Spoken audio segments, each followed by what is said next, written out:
Ya, selamat siang teman-teman Kobam sekalian. Ketemu lagi kita di acara Kongko bareng, melanjutkan yang minggu lalu sudah dimulai.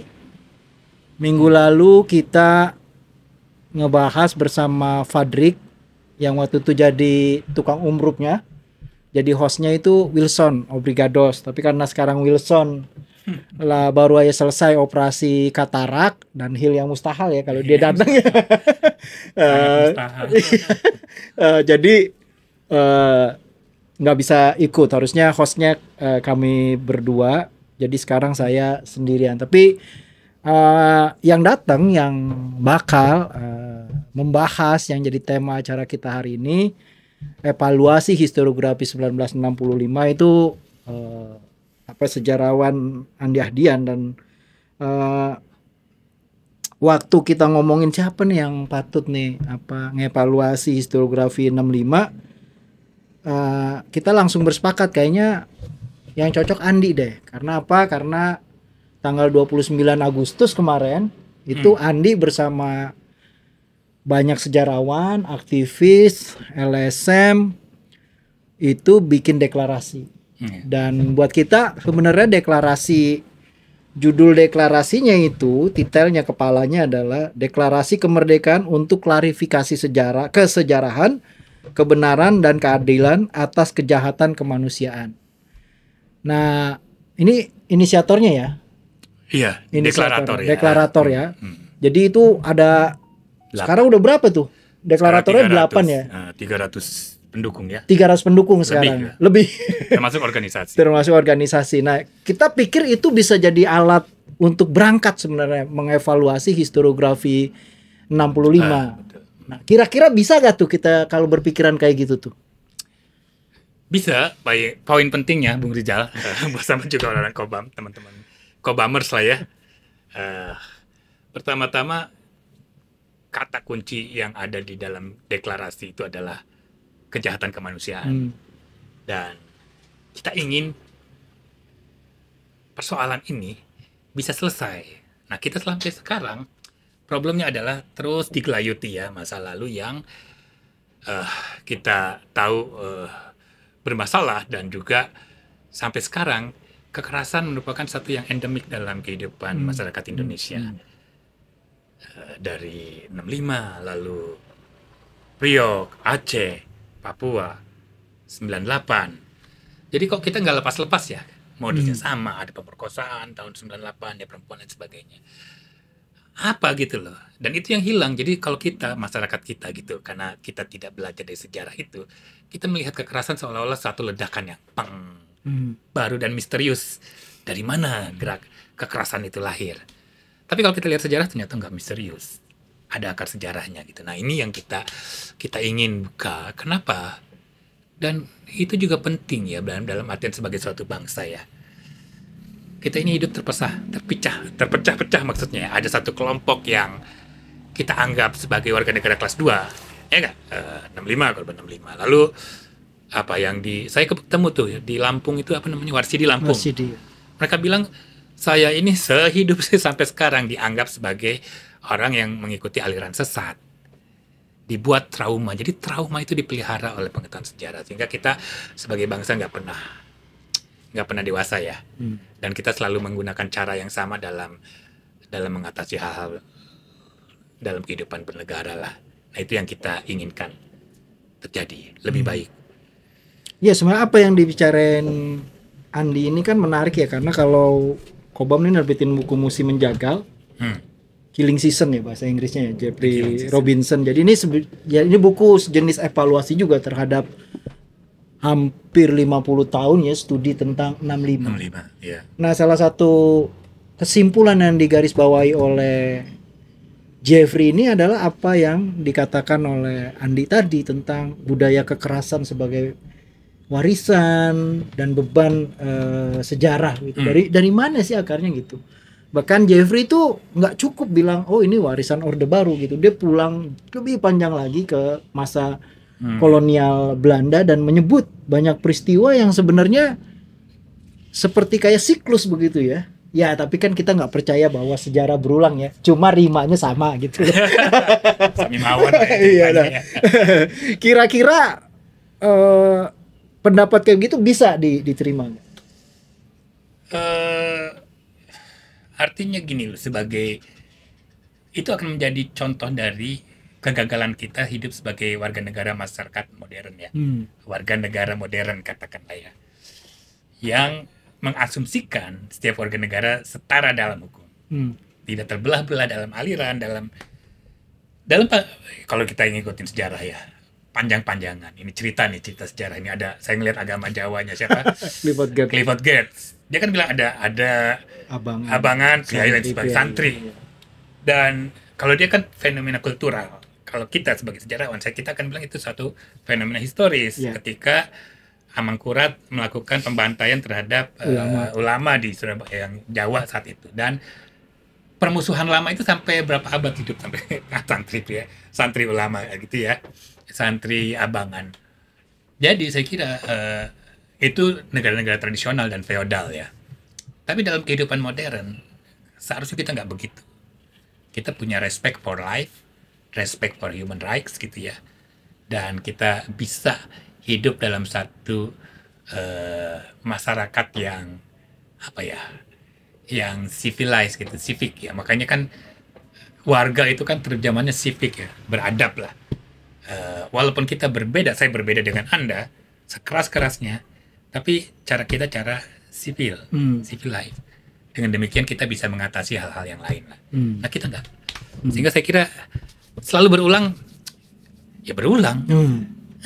Ya, kalau tadi ada kata sipil ya, menarik ya. Maksudnya dalam konteks peristiwa 65 itu kan ada urusan di mana kalau Jeffrey bilang itu warisan militerisme gitu ya. Bahkan siapa penulis biografinya Soeharto itu sampai nyari sebenarnya asal usul militerisme ini dari mana sih gitu ya. Yang mewarisi budaya kekerasan, nggak paham kemanusiaan begitu ya. Itu mereka ketemu misalnya di zaman Jepang asal usulnya gitu ya. Nah, di evaluasi 65 ini kekerasan dan militer itu satu hal yang satu hal yang identik atau tidak? Karena ada juga ormas sipil yang akhirnya terlibat. Nah, itu kan menarik ya. Iya. Jadi saya kira complicated ya. Saya akan bilangnya kompleks fenomena kekerasan ini ya. Saya sendiri melakukan riset di Jawa Timur tahun 60-an ya. Tapi lebih pada problem sengketa tanah, problem agraria, dan ujungnya pada kekerasan.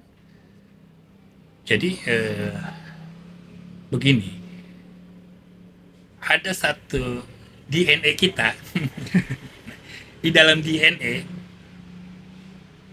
menyelesaikan satu masalah dengan golok yang lebih besar. Ada tuh dalam DNA gitu ya. Sebagai nation atau sebagai orang? Sebagai sosial masyarakat ya.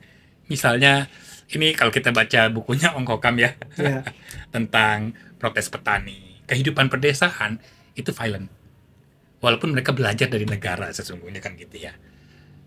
Tapi misalnya orang rebutan tanah, batas tanah dan sebagainya, dan perkelahian antar kampung dan sebagainya, itu ada fenomena itu.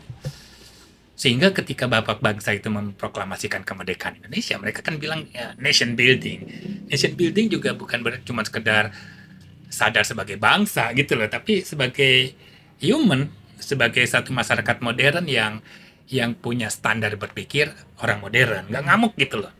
Ya, kebiasaan itu yang nggak maksud saya nggak diselesaikan dengan cara kekerasan ya. Kalau militer dengan kekerasan, militer memang institusi yang menggunakan kekerasan, ya kan jelas pastilah. Kalau nggak gitu, ya untuk apa punya tentara gitu loh? Fungsi tentara adalah pertahanan, ya kan? Mereka melakukan fungsinya untuk defense, dan ya di dalam proses itu ada, ya pasti akan ada kekerasan di dalamnya, membunuh orang dalam perang ya. Jadi itu artinya gini, tentara sebagai satu institusi yang punya hak menggunakan kekerasan itu ada dalam konstitusi kan, dijamin mereka boleh pegang senjata. dimonopoli oleh mereka. Problemnya adalah ketika monopoli itu, privilege memegang senjata itu diterapkan dalam kehidupan sipil. Nah, ini yang bermasalah. Ya kan, saya kalau lagi berdebat, saya dengan model seperti ini dengan Anda yang pegang pistol, ya saya nggak berani ngomong. Ya nggak imbang gitu loh. Makanya ada istilah supremasi sipil. Artinya, kalau kita bersinggungan dengan masalah publik, itu tidak bisa ditetapkan dalam siapa yang punya kuasa. Tapi kita bisa menyelesaikan secara politik. Politik itu kan artinya apa ya, dengan bahasa Plato ya. Kita menyelesaikan masalah kemasyarakatan secara beradab lah, civilized, civic. Ajaran, makanya kita diajarin civic tuh waktu SD. Artinya ya kita menyelesaikan masalah kehidupan bersama dengan nalar, dengan prosedur yang seperti itu. Nah, kecelakaan sejarah terjadi pada tahun 65. Saya kira karena ada perubahan struktur politik dan militer saat itu menjadi kekuasa ya, mendominasi kekuasaan. Saya kira ya sederhana lah cara seorang perwira dalam mengatasi misalnya membaca buku, melihat buku sebagai, mereka akan selalu lihat apakah ada ancaman. Kan itu ya paradigma cara berpikir. Kalau Jaja Rijal kan pendidikan, mindsetnya beda gitu. Jadi nggak akan ketemu. Makanya saya kira dalam demokrasi yang sejati, ya kita menghendaki satu kehidupan sivik yang baik ya. Bukan berarti tentara nggak boleh berpolitik, pasti boleh. Tetapi lepas atribut, kan begitu ya, di dalam hal itu. Nah, ini pembelajaran buat kita semua supaya kita sadar bahwa kita ingin membawa Indonesia lebih baik ya. Dan kreativitas adalah tantangan kita ke depan. Itu yang lebih penting sekarang, bukan lagi bukan kalau sekarang kan kita sumber daya alam nih, modal kita kan pasti habis lah. 2045 kita nggak ada apa-apa lagi lah, kira-kira gitu, kira-kira takutnya. Jadi kalau bisa disimpulkan menurut Andi itu, karena itu peristiwa 65 menjadi penting ya. Ya. Posisinya dalam historiografi karena itu titik awal perubahan fundamental kita ya sebagai nation dan orang Indonesia ya, sebagai masyarakat modern ya. Kalau pakai kata-kata modern itu ya. Karena justru kita tidak mendapati nilai sebagai masyarakat modern kayak gitu ya. Iya, karena gini, dalam sistem masyarakat modern kehidupan publik diatur oleh satu kesepakatan yang namanya hukum. Ya. Ya kan? Ketika hukum itu dinegasikan pada tahun 65 ya, dengan alasan kedaruratan, nah ini ada teorinya ya, tiba-tiba kekuasaan yang berlaku dan tidak ada, dalam masyarakat tidak ada hukum, kita lihat chaosnya. Saya mengkaji ketika di PPHAM ya, melakukan kunjungan ke daerah-daerah, saya ikut ya, yang dibentuk oleh Jokowi itu kan, presiden. Jadi ada orang yang suatu saat datang ke kantor, tidak tahu apa-apa, diangkut, ditahan, dipenjara, dan dalam berapa puluh tahun tanpa pengadilan dia mengalami hal itu. Ada orang yang berada di tempat salah dalam waktu yang salah gitu. Dia nggak bisa ngapa-ngapain gitu loh. Dan itu jumlahnya saya kan nggak 1-2 dalam peristiwa 65 itu ya. Orang kan selalu bilang 65 PKI. Saya nggak ngelihat itu. Saya ngelihat banyak yang orang-orang seperti itu. Ada guru gitu kan, karena saudaranya atau karena pernah hadir dalam suatu momen tertentu, dia harus menjadi penghuni penjara atau diasingkan tanpa proses hukum, dan itu berantakan. Ketiadaan hukum itu menjadi problem, dan itu jadi cacat sejarah ya buat kita ya, cacat sejarah yang membuat mungkin pada masyarakat Orde Baru sangat keras sebenarnya. Ingat kan yang kalau joknya ini Warkop yang dia diinjak di bus kota itu kan, dia nanya dulu kan, kamu siapa? Bapaknya tentara bukan, tetangganya tentara bukan. Kalau orang biasa baru dia ngomong gitu. Artinya ada apa? Itu sindiran yang baik ya dari humor, bahwa masyarakat diatur oleh kekerasan, kekuasa gitu. Sehingga untuk masalah kaki diinjak aja orang repot gitu. Ya enggak? Itu satu joke yang sangat cerdas dalam mewakili masyarakat Indonesia saat itu. Nah, jadi apa ya, kalau kita ngevaluasi peristiwa 65, kita bisa melihat bahwa beban sejarah itu begitu panjang ya. Iya. Bahkan kita menanggung beban itu sampai hari ini kan. Kita tidak punya cukup apa ya, keadaban gitu yang sebagai masyarakat modern dalam menyelesaikan banyak masalah kebangsaan gitu.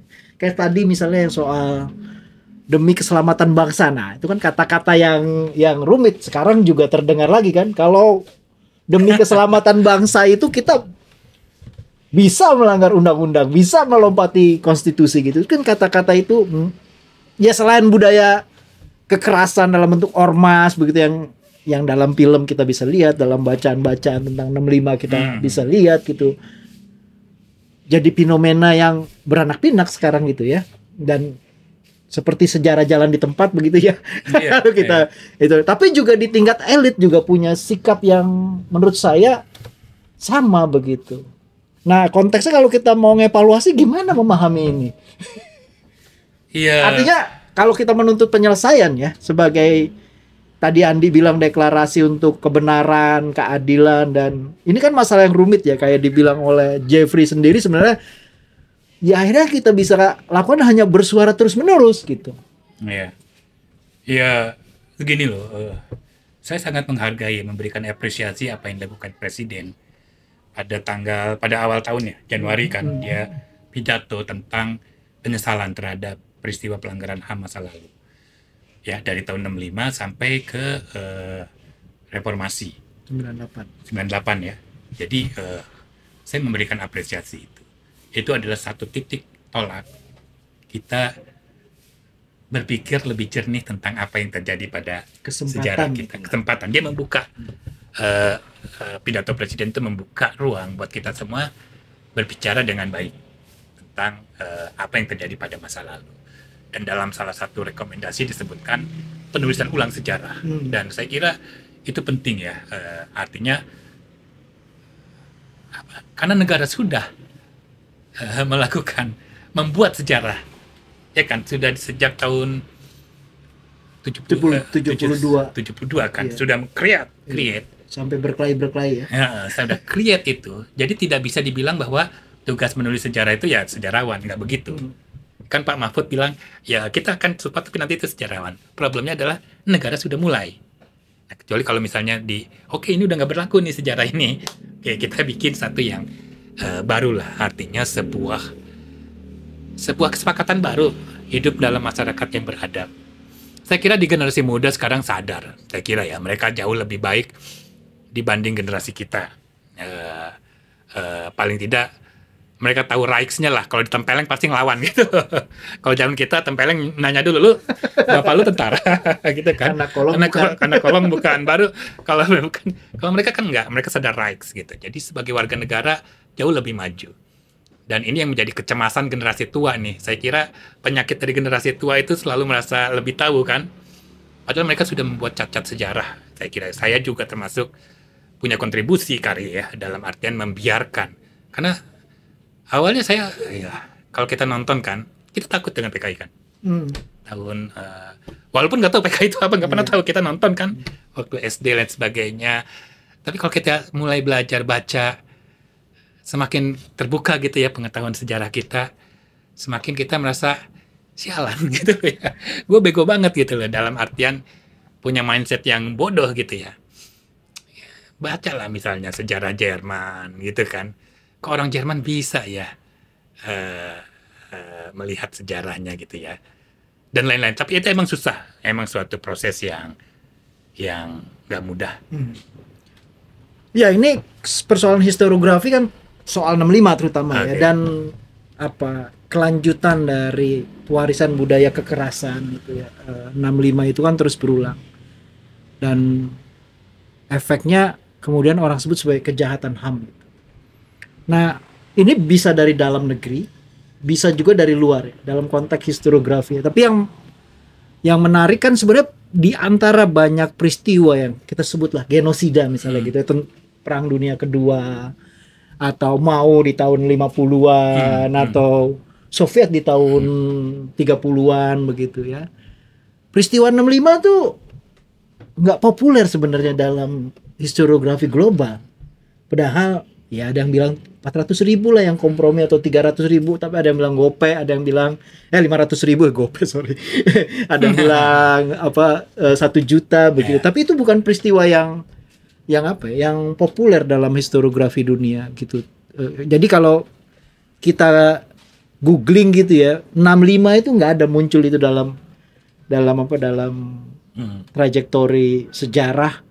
Munculnya malah merek sereal apa begitu. Jadi lebih populer. Kok ada peristiwa munculnya sereal yang terkenal itu gitu. Nah, jadi beda itu kalau misalnya kita ngomong ya kita meributkan tentang peran Amerika lah gitu ya. Inggris atau yang lain-lain begitu. Tapi dalam konteks historiografi global sebenarnya peristiwa 65 ini di antara banyak peristiwa genosida itu tidak populer itu. Nah, jadi menurut Andi ini tugas kita ya senang bahwa ada IPT 65 begitu ya. Dan setelah 50 tahun juga menurut saya menarik, banyak aktivitas ya di luar. Kalau dulu dalam bentuk LSM, tapi sekarang ada seminar-seminar kayak di Paris kemarin ada seminar gitu. Ada acara memperingati lah gitu ya, bahwa ini harus masuk dalam historiografi global itu. Nah, kita sendiri melakukan kan ini banyak kan kita diskusi tadi dalam negeri ya, bahwa akan ayo kita nulis menulis ulang lah, presiden bilang ayo menulis ulang sejarah. Tapi juga problem kita juga bahwa bukan hanya di Indonesia pengetahuan tentang 65 itu kecil gitu ya, tapi di tingkat dunia juga bencana kemanusiaan ini cukup tidak dikenal. Iya. Dan nah itu dia, saya kira tadi kan kita ngomong historiografi, kita ngulas sedikit tentang historiografi ya. Jadi tentang historiografi 65 kita punya dua arah ya. Yang satu historiografi terkait tentang dalang perubahan politik di dalam peristiwa G30S itu. Yang satu terkait dengan konsekuensi ya, dan itu kadang dibahas terpisah. Tapi banyak yang awalnya dari 60 awal sampai ke 70-80-an orang lebih sibuk bicara tentang yang pertama, pelaku, siapa dalang. Ya kan? Iya, pakai banyak sekali kata dalang. Jadi karena kalau misalnya historiografi paling awal penulisan itu kan sudah dimulai pas sebelum tanggal 5 Oktober 65 ya. Bukan Cornel yang Nasution buku kecil yang langsung bilang PKI terlibat. Betul. Lalu juga kemudian jadi ada beberapa versi kan. Ini saya ngomong, kita ngulang nih ya. Versi pertama PKI sebagai dalang. Itu satu. Dan itu yang paling awal sampai sekarang. Itu yang paling awal ya. Versi kedua itu yang Cornel yang bilang bahwa internal Angkatan Darat dan PKI menjadi terjebak dalamnya ya. Ketiga itu yang Harold Crouch ya, yang bilang bahwa ada kegelisahan di kalangan perwira muda ya, yang mereka melihat yang jenderal-jenderal hidup poya-poya lain sebagainya, dan PKI ditarik dalam proses itu. Lalu juga ada yang terakhir itu yang wartime ya, yang sebenarnya PKI di Soeharto lah dalang kalau yang jadi sampai tahun 80 90 awal, sebelum 80 perhatian terhadap yang ini enggak, korban itu enggak. Jadi orang masih bicara tentang itu, sehingga dalam buku yang terbaru John Rosa itu judulnya Dalih Pembunuhan Massal. Peristiwa 65 itu kan kecil, yang G30S-nya kecil ya ada, dan dia bilang kesalahan dari 4 versi itu karena mencari siapa dalang dan nggak ketemu, emang nggak ada dalangnya gitu. Itu chaos aja gitu kan, satu chaos, satu peristiwa kecil di dalam sejarah. Makanya Soekarno bilang riak kecil dalam ombak, karena emang kecil gitu ininya. Tapi taktik-toknya itu yang luar biasa gitu ya. Kemudian perhatian terhadap konsekuensi setelah apa yang terjadi di Jakarta 65 itu baru muncul tuh. Setahu saya Robert Cribb ya di waktu itu di Australia. Seminar. Ya seminar ya, ada seminar. Eh, dan apalagi setelah itu baru muncul kajiannya Hermawan Sulistyo di Amerika. Dia melihat lalu ada siapa lagi karya yang saya tahu yang mengangkat secara spesifik konsekuensi tentang pembantaian anti komunis. Iwan Gardono yang di Harvard ya. Itu 90 awal ya. Jadi sebagai apa namanya? Baru belakangan maksud saya, baru belakangan dan ada 20 tahun terakhir. 20 tahun terakhir dan film terbaru dalam bentuk film historiografinya si Joshua kan dia mengangkat kan baru 10 tahun terakhir. Baru 10 tahun terakhir. Jadi memang masih awal ya. Dan sama seperti misalnya masakre Armenian ya Turki gitu kan. Itu juga masih dalam satu yang banyak tidak ditolak. Tapi juga ada kondisi saya kira kenapa senyap. Karena emang kepentingan global saat itu kan. Ya kan ada global politik bahwa kalau kita baca laporan tulisannya berita di Sydney lupa saya yang terbitan Hong Kong ya, pokoknya itu semacam berkah buat Amerika gitu kan, ada partai komunis terbesar dan hancur gitu ya. Awalnya kan sebegitu, glorification dari keberhasilan menghancurkan PKI, tapi yang tidak mereka angkat itu adalah ratusan ribu korban. Baru laporan CIA menyebut belakangan bahwa dia bilang gini, kematian atas korban itu hampir sebanding dengan kekerasan di Kamboja, Stalin. Perang Dunia Kedua. Iya, jadi jumlahnya sekitar 500 sampai 1 juta. Jadi Amerika sendiri mengakui dan mereka akhirnya diam gitu loh. Karena saya kira konsekuensinya besar ya, 500 ribu orang ya. Iya. Artinya kalau dari secara statistik satu kecamatan adalah hilang. Itu yang saya kira bencananya. Dan karena emang nggak pernah diteliti kan, nggak pernah, maksudnya gini loh, dianggap ada tapi pemerintah juga silent kan, cuman Gus Dur yang minta maaf ya. Gus Dur dalam rangka minta maaf itu karena dia mungkin menyadari itu sangat besar gitu. Tapi kan suara Gus Dur ya, komisi rekonsiliasinya juga kan nggak jalan ya. nggak jalan, lenyap gitu ya.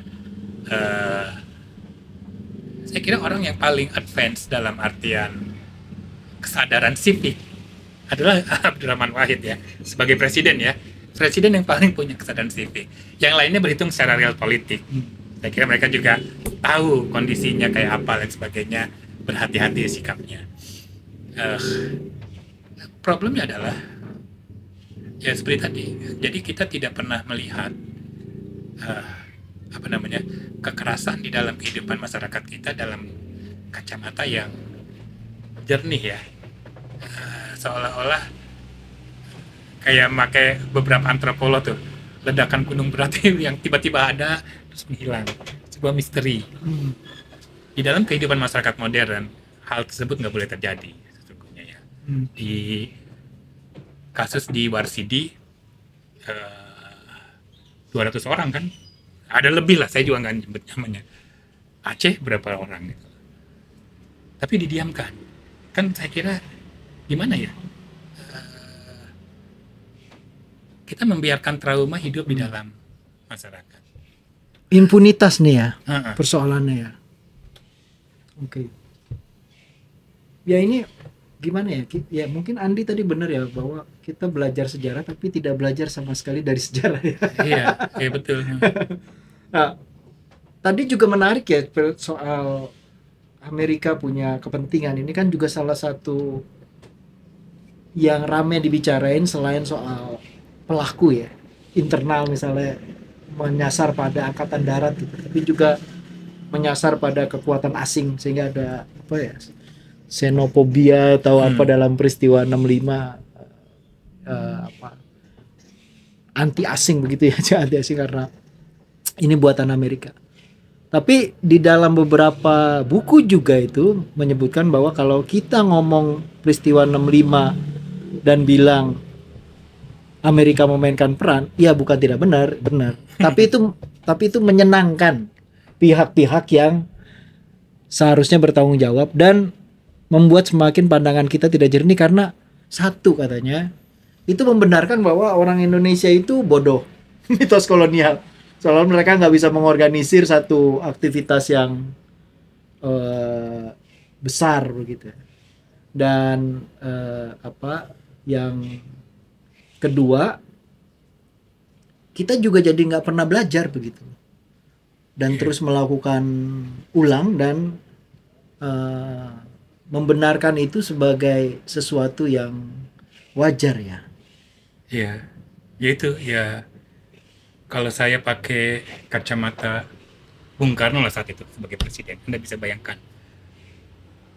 Dia masih still in power ya, masih punya kekuasaan Iya. walaupun udah mulai copot tuh ya. Tapi dia bersikap, mendingan saya turun deh, mendingan saya yang mengalah gitu.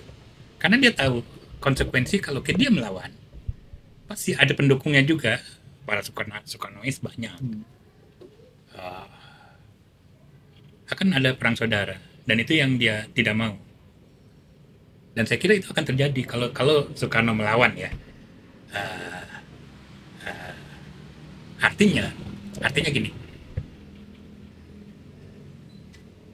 Kekuatan asing itu satu yang real pada saat itu. Ya. Pada saat Karena itu. perang dingin. Perang dingin ya, kekuatan real. Dan sekarang ya dia menjadi sebuah permainan. Soekarno kan punya 3 pendapat tentang 65 ya. Ada Aktor keblinger. PKI keblinger, terus apalagi ada tangan asing. Ya. Satu lagi masalah, saya lupa satu lagi, ada 3 kalau nggak salah itu di bukunya Manai Sofyan ya. Ya jadi saya sendiri kalau kita lihat sejarah, Indonesia itu masih fragile, masih rapuh ya ikatan. Saya sadar banget dengan posisi Soekarno bahwa sebagai nation state itu baru ya, dan lebih panjang sebagai suku bangsa, lebih panjang Majapahit, lebih panjang Aceh lain sebagainya, lebih panjang, sehingga emang pengorbanan negarawan semacam itu dia menyadari bahwa tangan asing bermain dalam politik Indonesia. Dan awalnya kan terbuka ya,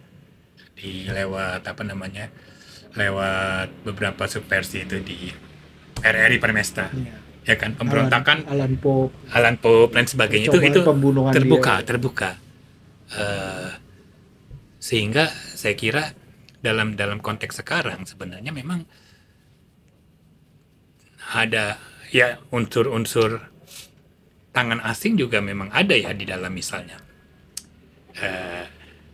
berita BBC ini sebagai contoh nih ya, artinya Inggris juga bertanggung jawab sebetulnya. Gini maksud saya, jadi ketika muncul pas sebelum tanggal 5 Oktober tanggal 30 ke 1, orang masih bingung kan apa yang terjadi gitu. Lalu kemudian setelah tanggal 4 udah mulai jelas tuh, dan ada cerita tentang Gerwani yang motong-motong alat kelamin, yang kata Soekarno, begini ya politik Indonesia, sangat tidak beradabnya negeri bangsaku. Dia kan bilang gitu. Jadi dimainkan dalam imajinasi yang sangat rendah gitu kan, politik saat itu. Dan itu, tapi Inggris juga terlibat dalam artian dia menambah suasana mencekam itu ya. Dia kan bikin siaran namanya A Voice from the Well, suara dari sumur, lubang ya, lubang sumur. Di situ gini problemnya adalah pada saat orang tidak percaya pada pidato pemerintah, biasanya orang cari radio asing, Voice of America atau BBC sebagai satu suara yang dianggap netral tentang politik. Tapi apa yang terjadi setelah 65 itu, setelah Oktober itu? Beritanya fabricated. Dan kalau kita bisa lihat arsip dari kedutaan Inggris, Amerika dan Inggris gitu ya, kedutaan Amerika ke Pentagon. Jadi Kalau bahan-bahannya makin kering, nanti kita bikin lagi. Jadi emang mereka terlibat dalam membangun suasana itu. Sehingga kita yang sekarang, makanya saya kira ya, kenapa kita perlu belajar sejarah itu seperti tadi. Di antara kita masih banyak yang belum selesai. Sebagai bangsa itu belum satu ya. Ya nggak? Gue akan bilang, halo keturunan PKI lo nggak boleh kesini. Kan masa ada kayak gituan di Indonesia sekarang. Atau lo dulu apa? Tanjung Priok lo. Iya. Atau lo NII lo. Apa yang dilakukan Soekarno dengan ini? Dia kan memberikan grand amnesty. Jadi ke poin 0 gitu loh terhadap Kartosuwiryo ya. Ya udah, kamu sudah berontak, sudah apa? Sekarang kita bangun lagi lah. Tapi ya yang PRRI ya dikasih grand amnesty ya. Ya udah, kita bersatu lagi lah demi persatuan. Lupakan perpecahan itu. Saya kira menjadi satu bangsa yang baru itu belum utuh ya kita ya. Kita masih tetap terbelenggu oleh sejarah. Jadi kalau kita bilang ngapain sih ngebahas 65 kayak digelayutin? Justru karena kita tidak membahasnya, makanya kita digelayutin secara tidak sadar ya. Dan proses apa yang disebut digelayutin itu ya, beban artinya. Beban lah. Beban ya. Buat politik sekarang. Ya. Mungkin karena itu kata pertama di deklarasi itu penjernihan. Ya, karena yang juga menarik kan sebenarnya historiografi 65 itu sudah maju banget ya. Luar biasa malah ya. Maksudnya saya ngelihat tuh kayak bagaimana historian Prancis berusaha membawa Sriwijaya sebagai bukti bahwa di Asia Tenggara itu ada great civilization gitu ya. Saya juga ngerasa peristiwa 65 sama begitu. Seluruh orang berusaha ya, historian bahkan menurut saya itu membawa posisi peristiwa 65 ini seperti yang saya bilang tadi, gimana caranya dia masuk menjadi pembahasan dalam sejarah global juga, sekaligus juga dalam perkembangan historiografi Indonesia yang sebenarnya ditulis ulangnya kan baru-baru belakangan ini aja, walaupun ada ya sejarah alternatif ya, tapi sampai hari ini yang kita sebut sebagai proses penjernihan sejarah itu kan masih di kalangan akademik ya. Yeah. Nah, di kalangan yang jauh lebih luas yang menjadi korban yang tadi dibilang digelayutin lu PKI ya gitu. Nah, ini kan problem besar. Nah, itu mungkin yang dimaksud sama Andi, pidato presiden itu kesempatan. Iya, dia membuka peluang untuk kita berpikir dengan cara baru gitu loh. Artinya gini ya, kita menyesalkan pernah terjadi. Presiden nggak bilang mohon maaf ya, nggak maaf seperti Gus Dur ya, tapi presiden bilang menyesalkan dan menyesalkan terjadi. Dia belajarlah dari Gus Dur ya. Karena Gus Dur bisa jatuh langsung jatuh. Itu dia politik Indonesia. Jadi dia tahu betul. Jadi itu suatu kesempatan saya kira ya buat kita semua sekali. Kenapa juga ada deklarasi itu kan? Kita ingin artinya gini loh. Problem 65 ini juga gini. Telah membuat satu mindset sesungguhnya di kepala kita, ya enggak? Kita punya cara berpikir orang Indonesia atau sejarawan kita telah dibelenggu oleh apa yang boleh dan apa yang tidak boleh. Jadi kita tidak lagi menikmati keindahan sebuah kajian ilmiah sebenarnya. Jadi kita sudah awal, ini peka nih, gitu loh. Censorship itu warisan kan. Udah di akademis di kampus orang ngebahas, apalagi sebagian yang menciptakan sejarah itu juga orang kampus juga sebenarnya, sejarawan kan. Jadi ada satu titik di garis saraf simpul otak kita yang dikunci untuk tidak boleh terbuka. Gitu. Itu yang problem dalam, sehingga deklarasi ini dibuat. Kita ingin membuka. Kalau Anda mau berpikir, Anda bisa berpikir bebas. Tanpa perlu takut, Anda siapa? Lalu, apa lagi? Anda mau bikin apa? Sekarang orang di Indonesia masih ada, saya bukan seseorang nih. Saya menjaga gitu. Jadi kebebasan berpikir juga habis. Kita sudah membunuh cara berpikir kita sendiri gitu. Jadi sejarah itu sudah membuat otak kita jadi satu titik hubung. Ya itu jadi problem ya, karena beban 65 itu kan orang suka sebut ya cerita tentang penghabisan kaum intelektual gitu. Tapi sebenarnya yang lebih mengerikan adalah pemusnahan daya kritis masyarakat. Itu poinnya. Yang paling mengerikan karena kita melakukan censorship secara internal ya. Kita bikin benteng-benteng ya. Mana yang halal, mana yang haram gitu, mana yang benar, mana yang keliru gitu. Dan itu ditentukan bukan oleh satu pikiran atau diskurs intelektual ya, tapi propaganda. Itu kan yang mengerikan itu. Nah, ya mungkin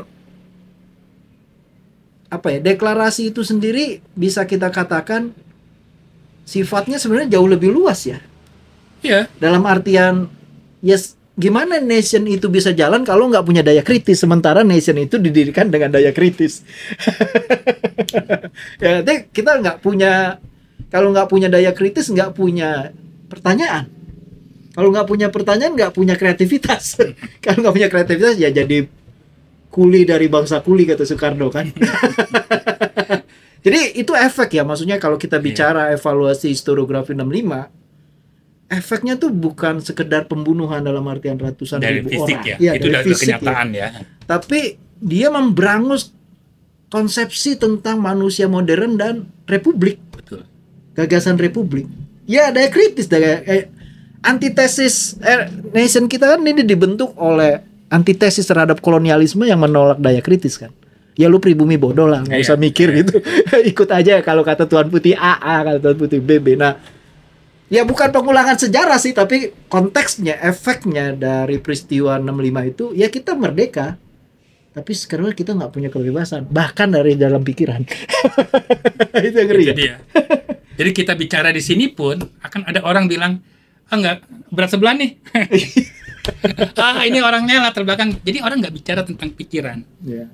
Orang bicara tentang tadi trauma tadi.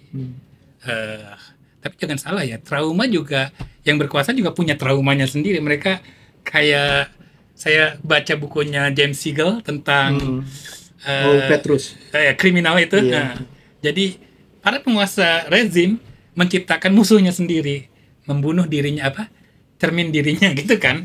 Yang dibunuh tuh dirinya sendiri gitu. Dan dia bilang lihatlah di diorama orang Indonesia. Kalau dioramanya perang kan, tapi nggak ada yang mati tuh berdarah-darah. Tapi kalau perang di antara orang Indonesia, perangnya berdarah-darah tuh.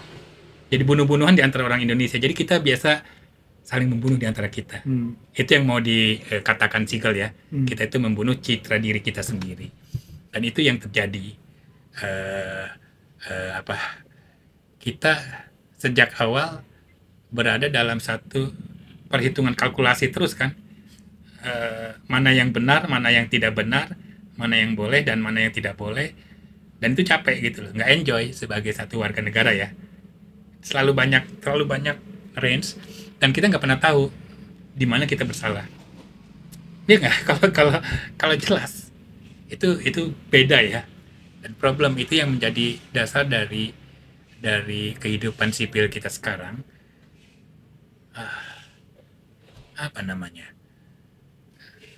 Trauma itu direproduksi menjadi sebuah identifikasi terhadap sosok ya. Ini keturunan PKI, ini apalagi keturunan DITI, ini keturunan Warsidi, Gerak GPK. Indonesia akan selalu diciptakan dalam ketakutan itu. Kategorisasi ya, jenis ya. Dan makanya kalau kita bandingkan, tadi kan pemikiran ya, kita bandingkan dengan Founding Father. Kalau ibarat gelas, mereka tuh gelas yang penuh. Soekarno bisa baca buku apa aja ya kan, pembacaan, berdebat apa aja para Founding Fathers. Kalau kita paling cuma setetes gitu loh, ya enggak, airnya gitu, karena kita sendiri yang nggak mau minum, karena kita merasa bahwa ini barang tabu. Itu yang terjadi. Saya merasakan itu, soalnya kan kita hidup di dalam era Orde Baru ya. Untuk menikmati novelnya Pram itu diem-diem, ya enggak? Iya. Jadi kita tekor ya sebagai generasi baru saking. sebagai orang yang lahir generasi ke generasi, kita mengalami ketekoran sebenarnya secara nggak langsung, nggak punya akses terhadap sumber pengetahuan sebagai nation. Bahkan cara jadi orang Indonesia aja kita nggak punya akses, karena contoh orang Indonesia pertama kan Soekarno. Di periode itu ngomong Soekarno, wah komunis komunis gitu kan. Dicurigain sebagai komunis. Iya gitu. Nah ini jadi problem. Nih waktu kita sebentar lagi, dari netizen ada gak yang nanya-nanya atau apa gitu ya? Ini ada dari salam Patria Ginting, Nyimak Senior, Zen, Bang Rizal salam.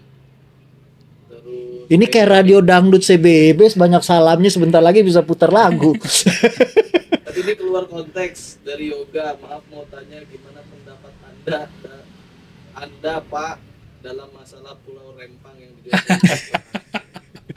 Oh itu bisa juga Andini menulis tentang UUPA ya, agraria. Itu sebenarnya bisa dijawab, tapi kayaknya kalau di sini ya. Panjangan ya. Iya. Sesi yang lain lah. Sesi yang lain itu tuh urusan agraria itu. Dia ahlinya dia sebenarnya, tapi sesi yang lain aja. Ya ada sih kaitan dengan 65 ya. Tentang apa? Tentang konflik agraria itu kan ya. Ya ada lagi? Udah, sisanya Oke, terima kasih. Nah, ini waktunya tinggal sebentar lagi ya. Kalau misalnya Andi mau ngomong sesuatu yang diungkapkan terkait dengan evaluasi historiografi 65 dikaitkan dengan deklarasi ini, apalagi ya? Ya, pertama-tama sebuah harapan tentunya ya. Harapan pada mereka yang punya kekuasaan sekarang untuk benar-benar menuntaskan sebenarnya apa yang menjadi. Jangan janji tiap pemilu gitu. Jadi itu satu. Jadi ini sebuah PR yang harus dijalankan. Kedua ya buat kita semua orang biasa, generasi atau apalagi anak-anak muda, mengenal sejarah ya mengenal kemanusiaan gitu loh. Sejarah itu bukan sekedar ilmu sebenarnya, bukan ilmu. Gampang lah kalau ilmu bisa dipelajari, tapi Anda menggali tentang visi kemanusiaan. Jadi sejak awal, kenapa saya capek-capek gitu loh ya, saya punya karir, ngapain gitu hal yang dibayar juga enggak gitu kan, ngomong ginian gitu. Tapi saya merasakan bahwa ada yang salah dalam kehidupan kita sebagai warga negara dan kita layak memperbaikinya gitu ya. Generasi saya udah generasi tekor nih. Orang di Malaysia enak-enak baca pram kan, di sekolah diajarin, di kita di penjara gitu. Jadi ini generasi yang tekor, tapi saya kira generasi yang baru punya kesempatan yang lebih baik ya sebagai warga nasional dan juga warga dunia untuk belajar dari masa lalu itu untuk meningkatkan kemanusiaannya. Saya kira itu ya. Iya. Ya, itu kesimpulan yang menarik ya. Jadi ya salah satu hal yang terpenting dari ketika nation ini dibentuk ya sebagai bangsa ya tahun 28 yang jarang orang ingat adalah itu ada kata sejarah yang harus digarisbawahi kan di dalam kongres. Artinya arti penting dari sejarah itu sangat esensial. Bahkan menurut saya sejarawan pertama itu ya politisi-politisi yang namanya Soekarno, Hatta. Kalau kita baca pidato mereka di depan pengadilan di Belanda maupun di Bandung ya. Jadi nggak mungkin kita bisa jadi orang Indonesia kalau kita nggak memahami sejarah Indonesia. Raison d'être-nya, alasan dibentuk. Makanya hari ini menurut saya Soekarno mungkin benar juga ketika ngomong ya.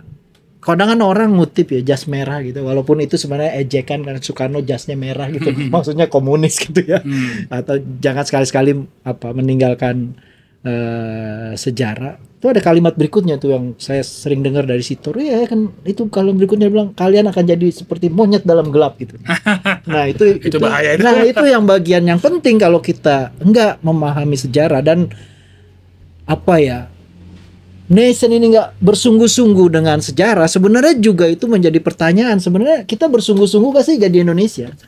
Karena kalau kita nggak tahu sejarah Indonesia, nggak tahu siapa orang Indonesia pertama dan menjadi contoh bagaimana menjadi orang Indonesia, kan nggak langsung jatuh dari langit beranak di Indonesia gitu, lahir di Menjobo, Kudus jadi orang Indonesia kan, enggak ya. Tapi itu proses belajar gitu. Kayak Andi tadi cerita, kok Soekarno bisa di titik kritis seperti itu dia mengambil keputusan ya. Ya gue punya pendukung bisa perang, tapi keputusannya kan berbeda. Itu kan itu untuk sampai ke situ gimana itu?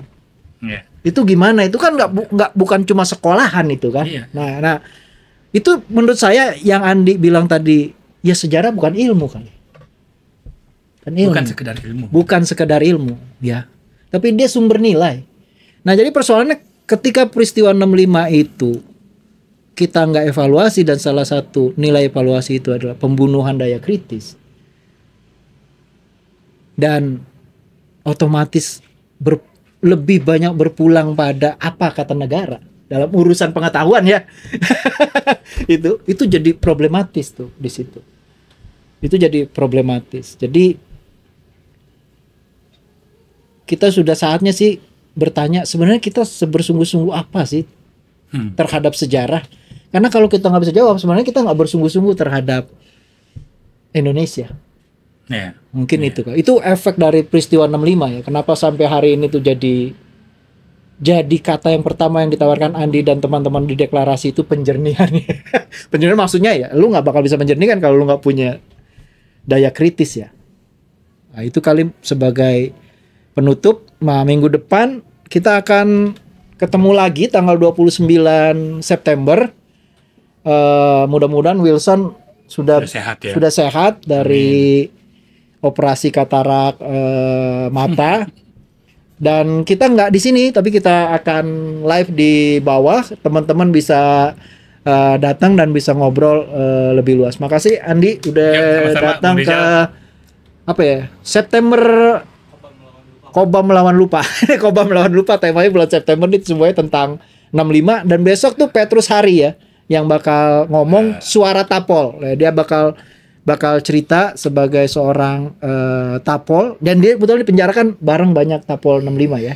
Nah, jadi kita bisa dengar tapol bicara, dan ada beberapa buku Kobam yang diterbitin itu suara tapol juga, kayak apa Pak anaknya Pak Sujoyono ya, Teja Bayu begitu ya, dan beberapa